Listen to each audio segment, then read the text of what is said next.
नमस्कार दोस्तों, स्वागत है आपका आपके अपने YouTube चैनल राज्य के स्टडी पर। तो दोस्तों, कैसी चल रही है आपकी तैयारी? आई होप कि अच्छी चल रही होगी। तो आज के वीडियो में हम पशुपालन टेस्ट सीरीज की अगली कड़ी में सीरीज नंबर 7 के महत्वपूर्ण प्रश्नों के बारे में चर्चा करेंगे। लेकिन वीडियो स्टार्ट करें उससे पहले वीडियो को लाइक, शेयर और चैनल को सब्सक्राइब कर दीजिए। तो बिना टाइम वेस्ट किए चलते हैं अपने वीडियो पर। पशुपालन टेस्ट सीरीज भाग 7। इसमें हमारा पहला प्रश्न हो जाएगा, निम्न में से बकरी की कौन सी नस्ल भेड़ जैसी दिखाई देती है? अंगोरा, जमुनापरी, सुरतिया, एल्पाइन। तो इसका आंसर हो जाएगा ए। बकरी की अंगोरा नस्ल भेड़ जैसी दिखाई देती है। अगर हम बात करें इसकी उत्पत्ति की, तो इसका उत्पत्ति स्थान है तुर्की। इस बकरी से जो बाल प्राप्त होते हैं, इसके बाल से ऊन बनाई जाती है और इसके ऊन को क्या कहा जाता है? तो मोहियर। अंगोरा बकरी भेड़ के जैसी दिखाई देती है और इस बकरी से जो बाल प्राप्त होते हैं उससे ऊन बनाई जाती है और उस ऊन को कहा जाता है मोहियर। और इस बकरी के ऊन के कपड़ों की विशेष मांग होती है। अंगोरा नाम की एक ऊन भी होती है जो किससे प्राप्त होती है? ये प्राप्त होती है खरगोश से। तो अंगोरा बकरी की नस्ल है। और अगर हम बात करें कि अंगोरा ऊन किससे प्राप्त होती है, तो खरगोश से प्राप्त होती है। ठीक है, ये चीज आपको ध्यान में रखनी है। अगला प्रश्न देख लेते हैं, गरीब की गाय किस पशु को कहा जाता है? बकरी, गाय, भेड़ या भैंस? तो इसका आंसर हो जाएगा ए। गरीब की गाय बकरी को कहा जाता है। अगर हम बात करें भारत में, तो भारत में 20 बकरी की नस्लें पाई जाती है। बकरी की 20 नस्लें भारत में पाई जाती हैं। और जो बकरी का दूध होता है उससे किस रोग में लाभ मिलता है? तो जो बकरी का दूध होता है वो क्षय रोग के लिए लाभदायक होता है। टीबी के मरीज को बकरी का दूध पीने से लाभ मिलता है। ये चीज आपको ध्यान में रखनी है। और जो बकरी होती है उसके मांस को कहा जाता है चेवन। ये सब चीजें आपको ध्यान में रखनी है। अगला प्रश्न देख लेते हैं, निम्न में से सर्वाधिक ऊन उत्पादक राज्य है? तो कौन से राज्य में सर्वाधिक ऊन उत्पादन होता है? राजस्थान, हरियाणा, मध्य प्रदेश या उत्तर प्रदेश? तो इसका आंसर हो जाएगा ए। हमारे राजस्थान में सर्वाधिक ऊन उत्पादन होता है। अगर हम बात कर रहे हैं विश्व में, तो विश्व में भारत का ऊन उत्पादन की दृष्टि से 9वां स्थान है। और अगर हम बात कर लें कि पहला स्थान किसका है, तो पहला स्थान है ऑस्ट्रेलिया का। ऑस्ट्रेलिया ऊन उत्पादन के मामले में पहले नंबर पर है और भारत 9वें नंबर पर है। ऑस्ट्रेलिया में जो ऊन उत्पादन होता है वो विश्व का 1/4 भाग अकेला ऑस्ट्रेलिया ऊन उत्पादन करता है विश्व का। ये चीज आपको ध्यान में रखनी है। अगला प्रश्न देख लेते हैं, नागौर का तेजाजी पशु मेला मुख्यतः किस पशु नस्ल हेतु? तो इसका आंसर क्या हो जाएगा? मुर्रा भैंस, मारवाड़ी अश्व, चोकला भेड़ या नागौरी गाय? तो इसका आंसर हो जाएगा डी। नागौरी गाय के लिए प्रसिद्ध है। नागौर में लगने वाला पशु मेला नागौरी गाय के लिए प्रसिद्ध है। ठीक है, अगला प्रश्न देख लेते हैं, रेगिस्तान में पुलिस व सेना के कार्यों के लिए ऊंट की कौन सी नस्ल उपयुक्त है? कौन सी है? बीकानेरी, गोमट, जैसलमेरी या मेवाड़ी? तो इसका आंसर हो जाएगा सी। जैसलमेरी नस्ल रेगिस्तान में पुलिस व सेना के कार्यों के लिए बहुत ही उपयुक्त नस्ल है, क्योंकि इस नस्ल की जो हाइट होती है वो 7 से 9 फीट की होती है। इसका शरीर होता है पतला और छोटा शरीर होता है। इसके हल्के वजन के कारण से ये आसानी से रेतीले भाग में दौड़ सकता है और ये एक रात में 100 से लगाकर 140 किलोमीटर तक अपना सफर तय कर सकता है। और ये दौड़ने के मामले में भी सबसे तेज होता है। ठीक है, इसलिए इसका प्रयोग पुलिस व सेना द्वारा किया जाता है। ठीक है, अगला प्रश्न देख लेते हैं, विश्व में सर्वप्रथम पशुओं का गर्भधान किसके द्वारा किया गया? तो इसका आंसर क्या हो जाएगा? डॉक्टर एल स्पेंजनी, डॉक्टर हाशिम मोगेल, डॉक्टर संपत कुमार या डॉक्टर रजत सक्सेना? तो इसका आंसर हो जाएगा ए। डॉक्टर स्पेलंजनी द्वारा विश्व में सर्वप्रथम पशुओं में गर्भधान किया गया था। और वो किस में किया गया था? तो वो किया गया था कुतिया में। और कब किया था? तो 1780 में कुतिया में डॉक्टर एल स्पेलंजनी ने गर्भाधान किया था। ये चीज आपको ध्यान में रखनी है। अगला प्रश्न देख लेते हैं, हंसा परीक्षण किसकी जांच करता है? तो किसकी जांच करता है? पशुओं में रोग की जांच, पशुओं में दूध के मिश्रण मुद्दों की जांच, पशुओं की नस्ल जांच या पशुओं में बधियाकरण की जांच? तो इसका आंसर हो जाएगा बी। पशुओं में दूध के मिश्रण की जांच करने का परीक्षण है हंसा परीक्षण। उसमें कौन से पशुओं के दूध की जांच की जाती है? तो इसमें गाय और भैंस के दूध के मिश्रण की जांच की जाती है। अगर कोई गाय और भैंस के दूध की मिलावट करता है तो इसका पता कर लिया जाता है हंसा परीक्षण द्वारा। ये चीज आपको ध्यान में रखनी है। अगला प्रश्न देख लेते हैं, सीआरडी रोग किस कारण होता है? तो सबसे पहले हम बात कर रहे हैं, जो सीआरडी रोग होता है वो होता है मुर्गियों में होता है। और मुर्गियों में सर्दी, जुखाम आदि इसके लक्षण हो जाते हैं। और ये किस कारण से होता है? तो ये होता है जीवाणु के कारण। तो इसका आंसर हो जाएगा ए। और अगर हम बात कर रहे हैं सीआरडी की फुल फॉर्म क्या है, तो सीआरडी की फुल फॉर्म है chronic respiratory disease. Chronic respiratory disease इसका पूरा नाम है। ठीक है, और ये रोग होता है जीवाणु द्वारा मुर्गियों में। ठीक है, अगला प्रश्न देख लेते हैं, केंद्र सरकार ने पर्यावरण संरक्षण के लिए जैव चिकित्सीय वेस्ट या प्रबंधन एवं संचालन नियम किस वर्ष बनाया? तो इसका आंसर क्या हो जाएगा? 2014, 2018, 2016 या 2020? तो इसका आंसर हो जाएगा सी, 2016 में बनाया। अगला प्रश्न देख लेते हैं, बकरी की किस नस्ल को घोर के नाम से जाना जाता है? तो कौन सी नस्ल है? जखराना, बिट्टल, बारबरी या सिरोही? तो इसका आंसर हो जाएगा सी। बकरी की बारबरी नस्ल को घोर के नाम से जाना जाता है। अगर हम बात करें इसकी उत्पत्ति की, तो इसका उत्पत्ति स्थान है अफ्रीका। अफ्रीका के सोमनिया, अफ्रीका का सोमनिया, और सोमनिया का शहर है बारबरा, इसलिए इसका नाम पड़ा बारबरी बकरी। और इसको सीटी गोट के नाम से भी जाना जाता है। कौन सी गोट? सीटी गोट के नाम से कौन सी बकरी की नस्ल प्रसिद्ध है? तो वो है बारबरी नस्ल। अगर हम बात करें भारत में ये कहां पर पाई जाती है, तो ये पाई जाती है मथुरा, आगरा, मथुरा और आगरा के आसपास के क्षेत्रों में पाई जाती है बारबरी नस्ल, ठीक है। और ये सीटी गोट के नाम से प्रसिद्ध है, और ये एक बार में 2 बच्चे पैदा करती है। ये चीज आपको ध्यान में रखनी है। अगला प्रश्न देख लेते हैं, ऊँटनी की मत चक्र की अवधि होती है कितनी होती है? 21 दिन, 16 दिन, 14 दिन या 19 दिन? तो इसका आंसर हो जाएगा सी। ऊँटनी के मत चक्र की जो अवधि होती है वो होती है 14 दिन। और अगर हम बात करें ऊँटनी पहली बार प्रजनन योग्य कब हो जाती है, या हम बात करें इसके गर्भधारण की आयु कितनी होती है, तो वो होती है 36 से 48 माह। अगर हम बात करें, इसको हम डिवाइड करें साल में, तो 3 से 4 वर्ष ऊँटनी की प्रजनन युक्त पहली आयु होती है, वो 36 से 48 माह की होती है या 3 से 4 वर्ष की होती है। और इसी को कहते हैं गर्भधारण की आयु। गर्भधारण की आयु या प्रजनन योग्य आयु, दोनों में यही आंसर होगा, ठीक है। अगला प्रश्न देख लेते हैं, गाय में कृत्रिम गर्भाधान का सही समय है? मध्यकाल से पहले, मध्यकाल के 2 घंटे बाद, मध्यकाल पूरा होने पर, या मध्यकाल का अंतिम समय? तो इसका आंसर हो जाएगा डी। मध्यकाल का जो अंतिम समय होता है वो गाय में गर्भधारण करने का सही समय है। अगर हम बात करें गाय गर्मी में कब आती है, तो गाय गर्मी में आती है सुबह 4 बजे से लगाकर दोपहर 12 बजे तक। सुबह 4 बजे से लगाकर दोपहर 12 बजे तक गाय हीट में आती है। इसको कहा जाता है या तो हीट में आना या गर्मी में आना। अगर हम बात करें भैंस की, तो भैंस हीट में या गर्मी में कब आती है? तो भैंस आती है रात्रि में। रात्रि का जो टाइम होता है वो शाम के 6 बजे से लगाकर सुबह 6 बजे तक भैंस गर्मी में आती है, ठीक है। और गाय की बात करें तो सुबह 4 बजे से लगाकर दोपहर 12 बजे तक। ये सब चीजें आपको ध्यान में रखनी है। अगला प्रश्न देख लेते हैं, मशीन द्वारा दुग्ध दोहन में औसतन दबाव क्या होता है? 320 से 360 mm पर केजी, 280 से 360 mm पर केजी, 270 से 280 mm पर केजी, या 280 से 320 mm पर केजी? तो इसका आंसर हो जाएगा बी। 280 से 360 mm पर केजी मशीन द्वारा जब दुग्ध दोहन करते हैं तो उसका औसतन दबाव होता है। अब ये mm पर केजी क्या है? ये है मरकरी या पारा की दबाव इकाई।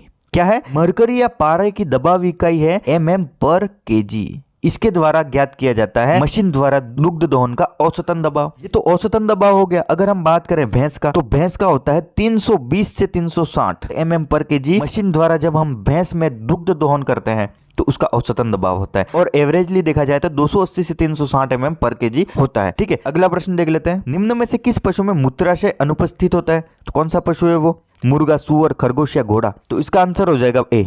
मुर्गे में मूत्राशय अनुपस्थित होता है। अगला प्रश्न देख लेते हैं, निषेचित अंडे प्राप्त करने के लिए नर व मादा का अनुपात होना चाहिए। ये बात हो रही है मुर्गी की। जब हम मुर्गी में निषेचित अंडे प्राप्त करना चाहते हैं उसका अनुपात होना चाहिए सी, 1:10। कितना होना चाहिए? 1:10। अगर 10 मुर्गियां हैं तो उसमें 1 मुर्गा होना चाहिए। कितना मुर्गा होना चाहिए? 1 मुर्गा होना चाहिए। अगर हम बात करें 100 पर, तो 100 मुर्गियों में कितने मुर्गे होने चाहिए? 100 मुर्गियों में होने चाहिए 10 मुर्गे। अगर हम बात करें 1000 मुर्गियों में, तो 1000 मुर्गियों में 100 मुर्गे होने चाहिए, ठीक है। ये चीज आपको ध्यान में रखनी है। अगला प्रश्न देख लेते हैं, प्रजनन करने वाले सांड को प्रतिदिन कितना दाना देना चाहिए? तो इसका आंसर क्या हो जाएगा? 1 किलो, 2 किलो, 4.5 किलो या 6 किलो? तो इसका आंसर हो जाएगा बी।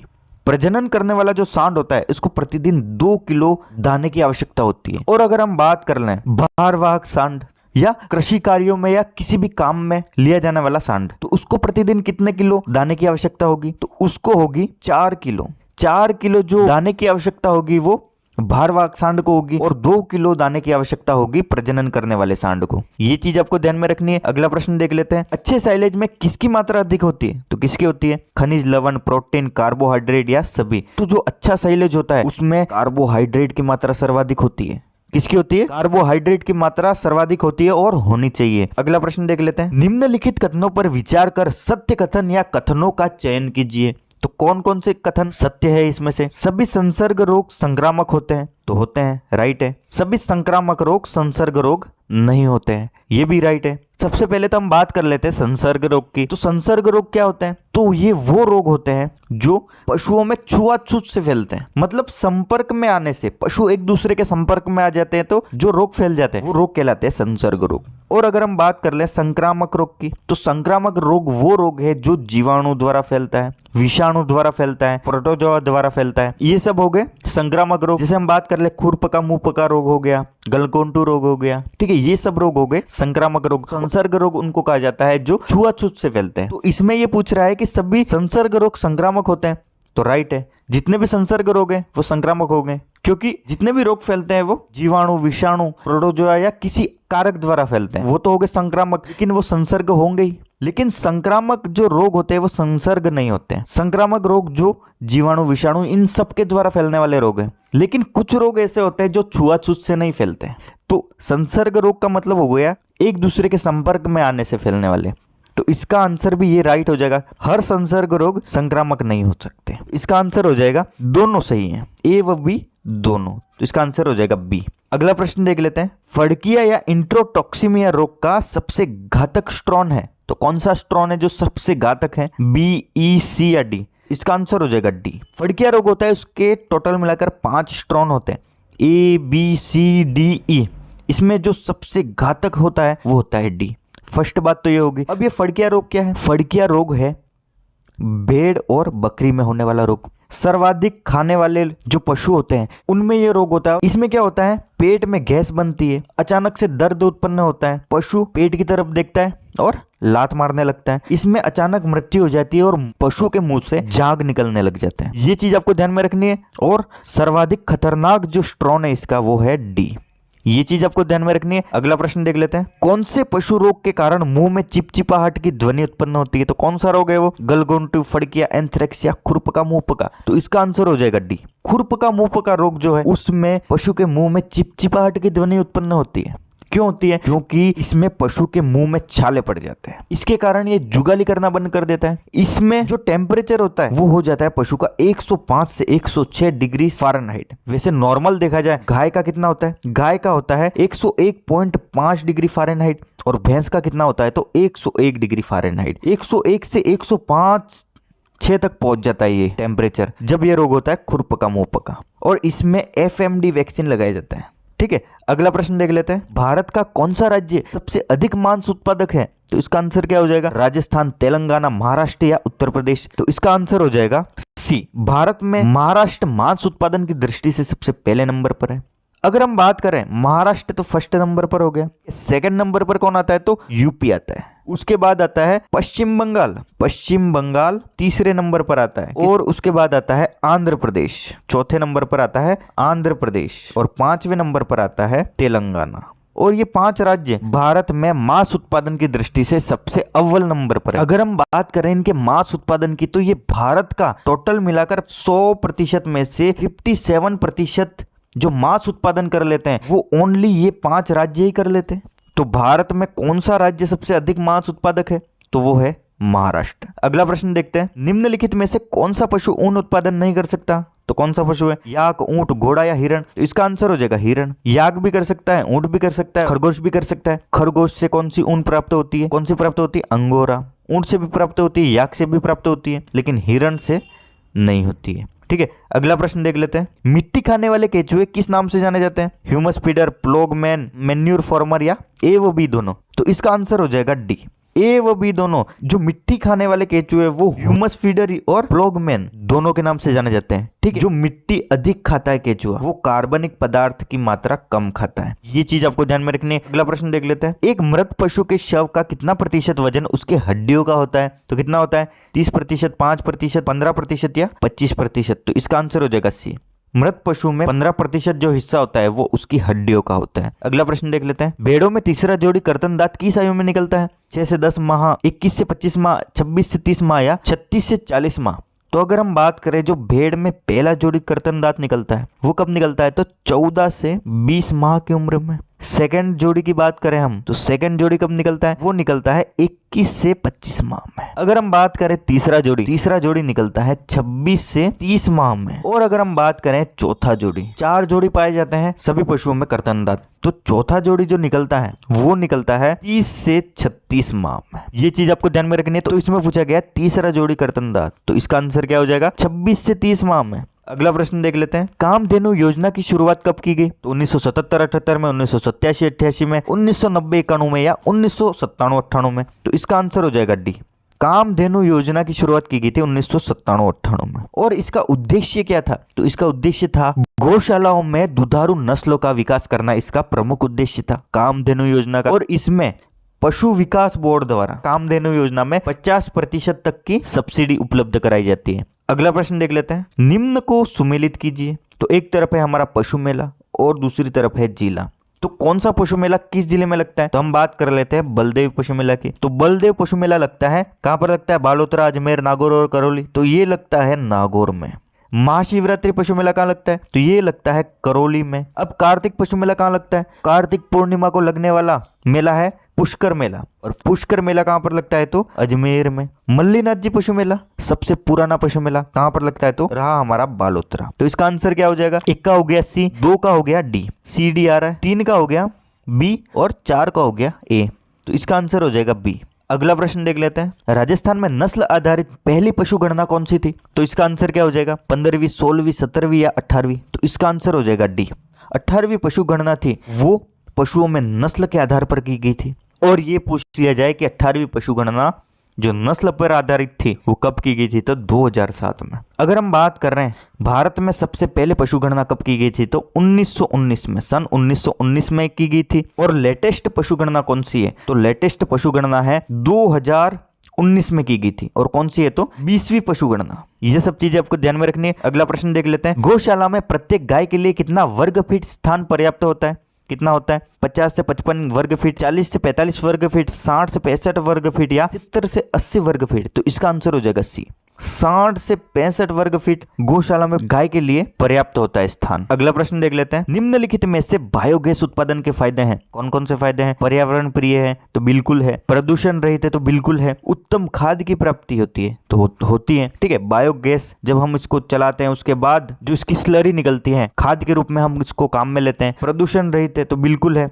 बायोगैस का उत्पादन करते हैं तो ये प्रदूषण नहीं करता है बिल्कुल भी। पर्यावरण प्रिय है तो प्रदूषण नहीं होगा तो पर्यावरण प्रदूषित नहीं होगा, तो ये पर्यावरण प्रिय भी है। गोबर को किसी गड्ढे में डालते हैं तो उससे प्रदूषण फैलता है, मक्खी, मच्छर और कई प्रकार के कीड़े वगैरह उसमें पनपने लग जाते हैं। लेकिन जब इसका उपयोग हम गोबर गैस संयंत्र में करते हैं, फर्स्ट इसका फायदा हो जाता है कि इसमें कीड़े वगैरह नहीं पनपते, मच्छर वगैरह नहीं होते, इससे रोग नहीं फैलते, और इसकी जो स्लरी निकलती है उस खाद में जो गोबर होता है उससे ज्यादा पोषक तत्व पाए जाते हैं। इसका जो आंसर हो जाएगा वो हो जाएगा उपरोक्त सभी।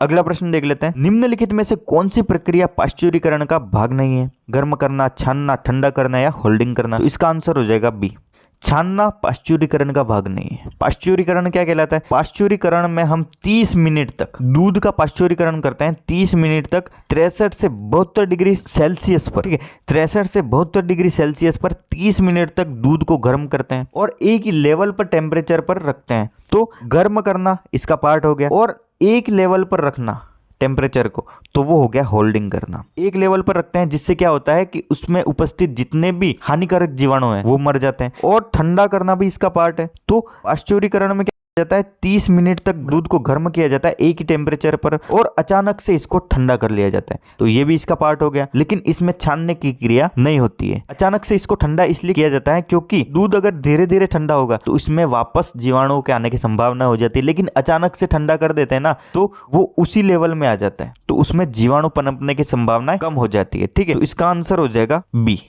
छानना। ठीक है, अगला प्रश्न देख लेते हैं, दही में कौन सा अम्ल पाया जाता है, एसिटिक, ब्यूटायरिक, लैक्टिक या प्रोपियोनिक। तो इसका आंसर हो जाएगा सी, लैक्टिक अम्ल पाया जाता है। और दूध में लैक्टोज पाया जाता है, लैक्टोज के कारण दूध मीठा होता है, लैक्टोज से बनता है लैक्टिक अम्ल जो दही में पाया जाता है। ठीक है, अगला प्रश्न देख लेते हैं, भारत में भैंसों से दूध प्राप्त किया जाता है, कितना प्रतिशत प्राप्त होता है भारत में, 30%, 25%, 36% या 49%। तो इसका आंसर हो जाएगा जो भारत में भैंसों से दूध प्राप्त होता है वो 49% प्राप्त होता है। अगर हम बात करें राजस्थान की, तो राजस्थान में भैंसों का जो दूध उत्पादन में योगदान है वो है 53%। कितना है? 53%। ठीक है, भारत में कितना है? तो 49%। ठीक है, ये चीज आपको ध्यान में रखनी है। अगला प्रश्न देख लेते हैं। राजस्थान में सर्वाधिक दूध उत्पादन करने वाला जिला कौन सा है? अलवर, जयपुर, श्रीगंगानगर और बाड़मेर। तो इसका आंसर हो जाएगा बी। राजस्थान में जयपुर दूध उत्पादन की दृष्टि से पहले नंबर पर है। अगला प्रश्न देख लेते हैं। घोड़े में प्रजनन की क्रिया क्या कहलाती है? सर्विंग, कवरिंग, टपिंग या कपलिंग? तो इसका आंसर हो जाएगा बी। कवरिंग की क्रिया घोड़े में प्रजनन की क्रिया कहलाती है। अगर हम बात करें सर्विंग की, तो सर्विंग कहलाती है गाय और भैंस में। गाय और भैंस में सर्विंग कहलाती है। टपिंग किस में कहलाती है? तो भेड़ में। भेड़ में प्रजनन की क्रिया टपिंग कहलाती है और कपलिंग कहलाती है सूअर में।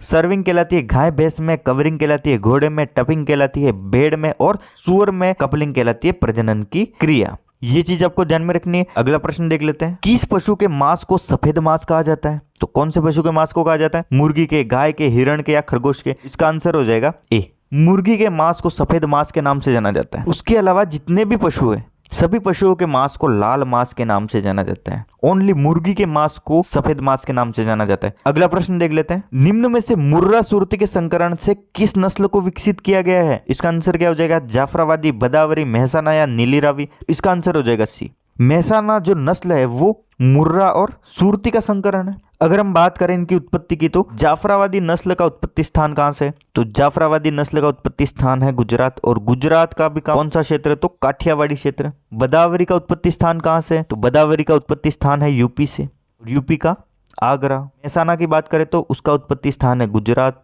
वडोदरा जिला। नीली रावी की हम बात करें तो इसका उत्पत्ति स्थान है मोंटगोमरी, पाकिस्तान। ये सब चीजें आपको ध्यान में रखनी है। अगला प्रश्न देख लेते हैं। ऊंट के बीमार होने पर किस देवता की पूजा की जाती है? रामदेव जी, पाबू जी, मेहाजी मंगलिया या हड़बू जी? इसका आंसर हो जाएगा बी। ऊंट के बीमार होने पर पाबू जी जो लोक देवता है राजस्थान के, उनकी पूजा की जाती है और इनकी फड़ बाची जाती है। जो पाबू जी की फड़ है वो ऊंट के बीमार होने पर बाची जाती है। और किस जाति के लोगों द्वारा बाची जाती है? तो रेबारी। और जो रेबारी जाति है वो ऊंट पालक जाति है। और अगर हम बात कर रहे हैं रामदेव जी, पाबू जी, मेहाजी मंगलिया और हरबू जी, ये चारों ही लोक देवता पंच पीर के नाम से जाने जाते हैं। और 5 पीरों में एक पीर रह जाते हैं जिनका नाम है गोगा जी। रामदेव जी, पाबू जी, मेहाजी मंगलिया और हड़बू जी और गोगा जी, ये 5 जो लोक देवता हैं इनको पंच पीर के नाम से जाना जाता है राजस्थान में। ये चीज आपको ध्यान में रखनी है। इसके अलावा हम बात करें जो राजस्थान में ऊंट लाने का श्रेय है वो भी किसको जाता है? तो पाबू जी को जाता है। ठीक है, ये सब चीजें आपको ध्यान में रखनी है। अगला प्रश्न देख लेते हैं। मुर्गी की कड़कनाथ नस्ल का उद्गम कहां से है? तो इसका आंसर क्या हो जाएगा? उत्तर प्रदेश, बंगाल, पश्चिम मध्य प्रदेश या छत्तीसगढ़? तो जो मुर्गी की कड़कनाथ नस्ल है इसका उत्पत्ति स्थान है सी, पश्चिमी मध्य प्रदेश। और जो कड़कनाथ नस्ल है इसका मांस होता है काले रंग का और इसमें सर्वाधिक प्रोटीन की मात्रा पाई जाती है। बाकी मुर्गी के मांस को सफेद मांस के नाम, ये चीज आपको ध्यान में रखनी है। अगला प्रश्न देख लेते हैं। राजस्थान की सबसे महीन ऊन वाली भेड़ कौन सी है? नाली, सोनाड़ी, मालपुरा या चौखला? इसका आंसर हो जाएगा डी। सबसे महीन ऊन वाली जो भेड़ है उसका नाम है चौखला। और ये कहां पर पाई जाती है? तो शेखावटी एरिया में पाई जाती है। सीकर, झुंझुनू, चूरू, उसके बाद हमारा नया जिला बना है नीम का थाना। इन चारों जिलों में पाई जाती है चौखला। और चौखला को कहा जाता है राजस्थान की मेरिनो। अगला प्रश्न देख लेते हैं। कांकरेज नस्ल अधिकांशतः किस जिले में पाई जाती है? बाड़मेर, बांसवाड़ा, अजमेर या भीलवाड़ा? तो इसका आंसर हो जाएगा ए। कांकरेज जो नस्ल है वो बाड़मेर में पाई जाती है। और जो कांकरेज का उत्पत्ति स्थान है गुजरात का कच्छ का रण, कच्छ के रण से इसकी उत्पत्ति है। और जो बाड़मेर जिला है उसकी सीमा लगती है गुजरात से। अगर हम बात करें अजमेर और भीलवाड़ा की, तो ये 2 जिले जिनको हम पहले से ही काट सकते हैं क्योंकि ये राजस्थान के मध्य में पाए जाते हैं। अगर हम बात करें बाड़मेर और बांसवाड़ा की, तो बांसवाड़ा भी गुजरात के साथ सीमा बनाता है, लेकिन जो बाड़मेर जिला है वहां से जो कच्छ का रण क्षेत्र है वो पास में है। लेकिन जो बांसवाड़ा जिला है वहां से कच्छ का रण ज्यादा दूर है। इससे हम अंदाजा लगा सकते हैं कि जो कांकरेज नस्ल है वो सर्वाधिक किस जिले में पाई जाएगी? तो बाड़मेर जिले में। और ये जो प्रश्न आया हुआ है वो फर्स्ट ग्रेड एग्जाम में आया हुआ है 2022 के पेपर में। फर्स्ट ग्रेड 2022 के पेपर में ये प्रश्न आया हुआ है कि कांकरेज नस्ल अधिकांशतः किस जिले में पाई जाती है? तो इसका आंसर हो जाएगा बाड़मेर जिले में। इसका मैंने रीजन बता दिया। अजमेर और भीलवाड़ा दोनों राजस्थान के मध्य में पाए जाते हैं। बांसवाड़ा और बाड़मेर दोनों सीमा बनाते हैं, लेकिन जो बाड़मेर है वो कच्छ के रण से अधिक निकट है। इसलिए जो कांकरेज नस्ल है इसके पशु पाए जाएंगे सर्वाधिक बाड़मेर जिले में। ठीक है, अगला प्रश्न देख लेते हैं। साइलेज और हे पशु के कौन से वर्ग का चारा है? प्रोटीन चारा, मोटा चारा, खनिज चारा या वानस्पतिक चारा? इसका आंसर हो जाएगा बी। साइलेज और हे पशु का मोटा चारा है। ये चीज आपको ध्यान में रखनी है। अगला प्रश्न देख लेते हैं। निम्न में से किस चारे में एससीएन की मात्रा पाई जाती है? तो कौन से चारे में पाई जाती है? रिजका, बरसीम, ज्वार या मक्का? तो इसका आंसर हो जाएगा सी। ज्वार में एससीएन की मात्रा पाई जाती है और एससीएन क्या है? हाइड्रोसाइनाइड। और इसी के कारण जो कम उम्र की ज्वार होती है, छोटी ज्वार, इसको पशुओं को नहीं खिलाया जाता है क्योंकि इसमें एससीएन नाम का विषैला पदार्थ पाया जाता है और इसको खिलाने से पशु की मृत्यु हो सकती है। इसलिए ज्वार का जो चारा होता है वो 55 दिन का जब तक नहीं हो जाता है तब तक पशु को नहीं खिलाया जाता है, क्योंकि 55 दिन तक की उम्र का जो ज्वार होता है उसमें एससीएन की मात्रा पाई जाती है और 55 दिन के बाद या लगभग 2 माह बाद ज्वार का जो चारा होता है वो पशुओं को खिलाया जाता है। ये चीज आपको ध्यान में रखनी है। अगला प्रश्न देख लेते हैं। केंद्रीय लवणता अनुसंधान संस्था कहां पर स्थित है? बरेली, करनाल, इंदौर या पुणे? तो इसका आंसर हो जाएगा बी। लवणता अनुसंधान संस्था करनाल, हरियाणा में स्थित है। इसकी स्थापना हुई थी 1969 में। और कहां पर हुई थी? इसकी स्थापना हुई थी हिसार में। हरियाणा के हिसार में 1969 में केंद्रीय लवणता अनुसंधान की स्थापना हुई थी। और कब हुई थी? तो मार्च में। लेकिन इसका स्थान बदलकर अक्टूबर में करनाल कर दिया गया। ये चीज आपको ध्यान में रखनी है। अगला प्रश्न देख लेते हैं। राजस्थान में चारागाह को स्थानीय भाषा में क्या कहते हैं? डकोला, बीड़, बोड़ा या नगरा? तो इसका आंसर हो जाएगा बी। जो चारागाह होता है उसको राजस्थान में बीड़ कहते हैं या बीड़ा, बीड़ या बीड़ा के नाम से जाना जाता है। ठीक है, अगला प्रश्न देख लेते हैं। रानीखेत रोग में किस प्रकार का टीकाकरण किया जाता है? Mukteshwar vaccine, FMD vaccine, BQ vaccine या एचएस वैक्सीन? तो इसका आंसर हो जाएगा ए, मुक्तेश्वर वैक्सीन। एफएमडी वैक्सीन किस में लगाया जाता है? तो ये लगाया जाता है खुरपका मुंहपका रोग में। बीक्यू वैक्सीन मतलब ब्लैक क्वार्टर वैक्सीन। उसके बाद हम बात करें एचएस वैक्सीन, हिमोरसिक सेप्टिसिमिया। ये किस रोग को कहा जाता है? तो गलघोंटू रोग में लगाया जाने वाला टीका है एचएस वैक्सीन। एफएमडी वैक्सीन खुरपका मुंहपका रोग में लगाया जाता है और जो बीक्यू वैक्सीन है ब्लैक क्वार्टर रोग में लगाया जाता है बी। ठीक है, तो मुक्तेश्वर वैक्सीन लगाया जाता है रानीखेत रोग में। ये चीज आपको ध्यान में रखनी है। अगला प्रश्न देख लेते हैं। विश्व बैंक द्वारा घोषित 8 करोड़ की राष्ट्रीय रेशम उत्पादन योजना का मुख्यालय कहां पर स्थित है? दिल्ली, नागपुर, उदयपुर या बेंगलोर? तो इसका आंसर हो जाएगा सी, उदयपुर में स्थित है। अगर हम बात करें रेशम कीट की, तो रेशम कीट को शहतूत के पेड़ पर, एग्जाम में आने लायक प्रश्न है, रेशम कीट को किस पेड़ पर पाला जाता है? शहतूत के पेड़ पर। और जो रेशम कीट है इनको अरंडी के पेड़ पर भी। अरंडी एकमात्र ऐसा पौधा है जिसको कोई भी पशु खाना पसंद नहीं करता है, लेकिन शहतूत के कीड़े हैं वो इसको खाना पसंद करते हैं। ये चीज आपको ध्यान में रखनी है। अगला प्रश्न देख लेते हैं। गोबर का प्रबंध करते समय निकलने वाली दुर्गंध से बचाव के लिए किसका छिड़काव करना चाहिए? तो इसका आंसर क्या हो जाएगा? अमोनिया, सल्फर, चूना या उपरोक्त सभी? इसका आंसर हो जाएगा सी। चूने का उपयोग कर हम गोबर में निकलने वाली दुर्गंध से बचाव कर सकते हैं। उसके अलावा हम चूने के साथ ही पैराफॉर्मेल्डिहाइड का भी उपयोग कर सकते हैं। अगला प्रश्न देख लेते हैं। भारत में भेड़ों की कितनी नस्ल पाई जाती है? 40, 80, 200 या 120? इसका आंसर हो जाएगा ए। भारत में 40 भेड़ों की नस्लें पाई जाती हैं। अगर हम बात करें पूरे विश्व की, तो विश्व में 200 भेड़ों की नस्लें पाई जाती हैं। और अगर हम बात कर लें राजस्थान की, तो राजस्थान में पाई जाती हैं 8 भेड़ों की नस्लें। ये चीज आपको ध्यान में रखनी है। अगला प्रश्न देख लेते हैं। देश में कुल ऊन उत्पादन कितना है? 68.12 million KG, 33.13 million KG, 21.33 million KG या 51.55 मिलियन केजी? तो इसका आंसर हो जाएगा बी, 33.13 मिलियन केजी देश में कुल ऊन उत्पादन है। पिछले वर्ष के मुकाबले ये घटा है या बढ़ा है? तो ये घटा है। और पिछले वर्ष की तुलना कितना घटा है? तो 10.30% ऊन उत्पादन में गिरावट आई है। एग्जाम में ऐसा प्रश्न आ सकता है कि देश में पिछले वर्ष से इस वर्ष ऊन उत्पादन में हुई है वृद्धि, गिरावट, स्थिरता या इनमें से कोई नहीं? तो इसका आंसर हो जाएगा गिरावट। और कितने प्रतिशत हुई है? तो 10.30% पिछले वर्ष से इस वर्ष में गिरावट हुई है। ये सब चीज आपको ध्यान में रखनी है। तो दोस्तों ये थे पशुपालन टेस्ट सीरीज के कुछ महत्वपूर्ण प्रश्न। वीडियो अगर अच्छा लगा हो, इंफॉर्मेटिव लगा हो, तो वीडियो को लाइक कर दें, ज्यादा से ज्यादा लोगों तक शेयर कर दें और चैनल को सब्सक्राइब कर दें।